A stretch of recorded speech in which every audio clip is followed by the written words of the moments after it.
मैं बताता चलूं कि मैडम शमीम आफ्ताब साहिबा सरगोदा से हैं और सरगोदा में मियाँ वाली के लोगों के खिलाफ मोहसिन शाहनवाज रांझा साहब ने एक बयान दिया था कि मियाँ वाली दिमाग के लोग जो हैं वो दिमाग से फारिग हैं और वो पत्थरों का काम करते हैं। आप इस बयान को कैसे देखती हैं? इंतही दुख हुआ है हमारे ज़िला मियाँ वाली के लोगों में। आप इस बयान को कैसे?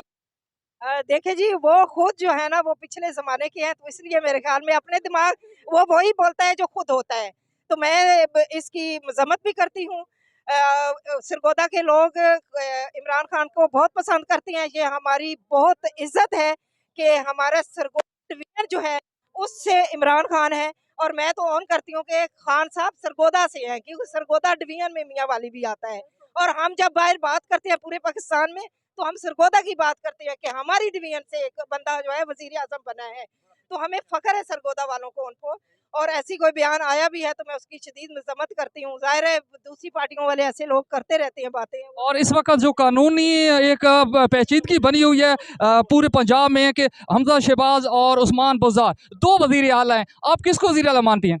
हम तो जी अभी वजीर आला अपने उस्मान बुज़दार को ही मान रहे हैं, क्योंकि वो स्टिल हैं।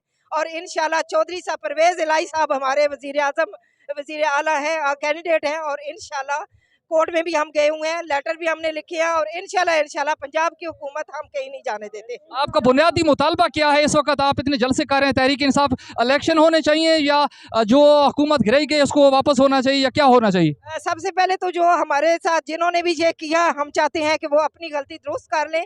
लेकिन अगर वो नहीं कर सकते तो अर्ली इलेक्शन हो, ताकि पता चले कि जो असल हुक्मरान के वो आए। ये इम्पोर्टेड हुकूमत हमें नहीं चाहिए। ठीक है मैडम, बहुत बहुत शुक्रिया, बहुत